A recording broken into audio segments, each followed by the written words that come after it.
Oh, another product ng Bulacan, eh. Saan to siya gawa? Nakalagay ko saan siya nakalaan, eh, pero Bulacan siya. Anong bayan? Ayan, Bulacan, no? Ito sa to gawa.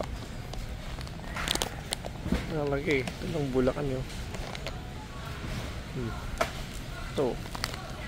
Pilipit, oh, Bulacan. Pati Cropec, oh.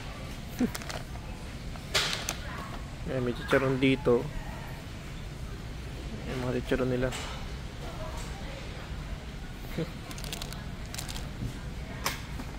Ito guys, mga syempre galing sa Philippine products na yun. Check nyo dito guys, oh. Karaniwan dito naka-tempered yun, oh. Yun, oh.